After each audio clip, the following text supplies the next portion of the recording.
Hey folks, Rich here at RCINFORMER. Today I have a hopefully a quick features overview of the all new 11 Hobby F8F BEARCAT coming from Banggood.com. Really great building airplane, really great flying airplane. I've been having a ton of fun flying this. As you know, I've already done a flight demo, an unedited flight demo, and I've also done an unboxing video, so be sure to check that out on the channel. And today I'm going to talk about some of the features. A lot of guys have been asking me about just sort of a features overview and some close-ups of the airplane. So that's what I'm going to do here today. I am having a good time flying this airplane. It's great on pavement, it's great on grass, and it's just the right size. It's not too big where it won't fit in a car, and it's just the right size to get around all over, and it's just a nice flying airplane. Now overall, it's an EPO foam airplane, of course. Up front, you're looking at an 850 kV outrunner driving the four-bladed scale prop. Has a real nice spinner nut on the front. Only a 40 amp ESC. It's more than enough to fly this airplane. Powering everything is a 3-cell 2235C. I'm running a battery from Roaring Top, a 3-cell 2235C. Great battery for the airplane. In fact, I'm getting 7 to 10 minutes out of it without puffing the battery. So it's definitely a good match for this airplane. Servos in the airplane, all pre-installed. All the servos, rods, horns are all ready to go. 6 pre-installed, 2 for the flaps, 2 for the ailerons, 1 for your elevator, and 1 for your rudder. And again, guys, it's all pre-installed, so you don't need to do anything.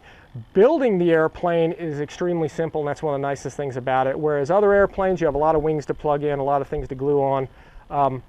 4 screws for the wing, 2 screws for the elevators, and you bolt your prop and spinner on, and you're ready to go. The only cosmetic details that are glued on this airplane at all are the gun details that you just put underneath. A little bit of contact cement will get those in place. Otherwise, if you want to get in the air fast, the 11 Hobby airplanes are the way to go.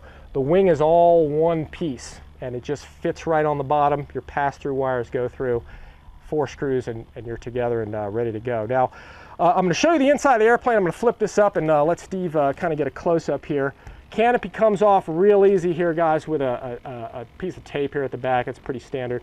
And as the canopy comes off, tongue and groove up front, magnet in the back, and if Steve can zoom in on that pilot a little bit, a lot of good detail in that cockpit for an 1100 millimeter airplane. They put kind of a different pilot in there, and I think he looks pretty sharp. Now, looking on the inside of the airplane, guys, you can see ample space in here. You can see your elevator and your rudder servos right there. Steve can get in on those. It's real important to check your elevator servo and make sure that it is on the innermost hole. Now that comes from the factory that way, but you want to make sure it's there so you get the right amount of elevator throw. This airplane does not need a lot of elevator throw, so you want to make sure it's there. Plenty of room for your receiver, as you can see right here. And all the way up front is the Roaring Top 2200 milliamp pack. Again, an ideal battery for this airplane. It fits in there nicely. You want to make sure it's all the way as far forward as you can and strapped in. To get the CG correct on this airplane and flying well, I noted that I needed to add about 3 ounces of nose weight to the airplane. I'm going to put a picture of that up here so you can see it. 3 ounces isn't a lot. I used steel weights from Harbor Freight Tools. You can use lead if you want to. The CG's published, I think it was 90 to 95 millimeters. My CG is at about 80 or so, maybe even a little farther forward than that. That gets you the stability that you need for flying this airplane, right? So really nice overall cockpit area. And of course, EC3 connectors are being used on this thing. I have my adapter on there to adapt my battery over to the connector that comes with this. You can see the canopy goes on, tongue and groove in there with the magnet, and it goes on there very, very securely. Now, Steve, I'm going to flip this upside down, let everybody take a look underneath.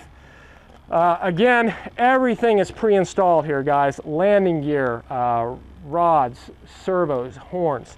You don't have to do anything but bolt on 4 screws here, here, here, and here, and your wing is in place. Again, your pass-through wires go on there.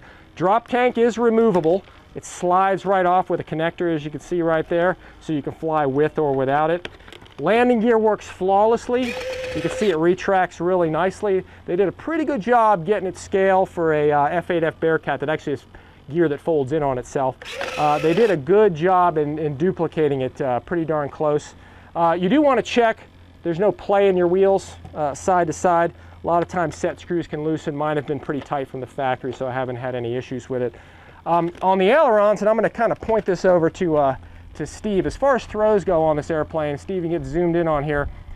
I found that the middle hole of my aileron horn was the right place to go. I think it was on the outer and it just gave me too much throw. You should have about 70 to 80% travel in your ailerons, and that's what I used using the middle hole. And actually the elevator was about the same. It used, I think it was 70 to 80% as well. So that'll give you a good amount of throw overall. Flaps are really nice. I'm going to go ahead and show you the back side if that's a good angle for you, Steve. I just eyeball my flaps. I know a lot of guys put gauges on them and they spec them out and try and get them exactly. I usually use about maybe about 7 to 10 millimeters of flap travel for a takeoff flap setting, and maybe a little more, 15 to 20 for full flaps. The flaps work really well on this airplane. I would use them for landing, but I would use actually 0 flaps for takeoff. I think I showed that in the flight demo. Just so the plane doesn't get light in the tail when you're taking off. But they work real well. In fact, I'm going to flip it around here, Steve, and give you another kind of view of those flaps. They're really nice how they come down. And while I'm at the back of the airplane, guys, you can see how well they work. One thing different on my airplane, mine's an early paint sample. You can see the white tail cone on there as well. The Chinese copied the 201 Bearcat a little bit too close. A lot of internet pictures show the white tail cone on there. But I think that was just because of full-scale airplane. They never really got around to painting a new part they put on the plane. So the actual production version coming from Banggood is going to have that painted blue, just like the rest of the airplane. But overall, guys, it's a really nice fit and finish of the airplane.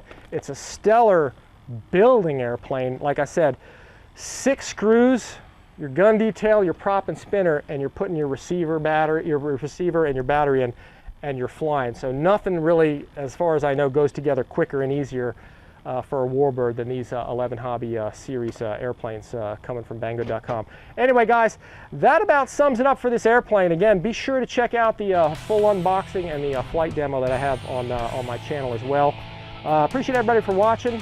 Check it out at Banggood.com, and as always, guys, we'll see you next time.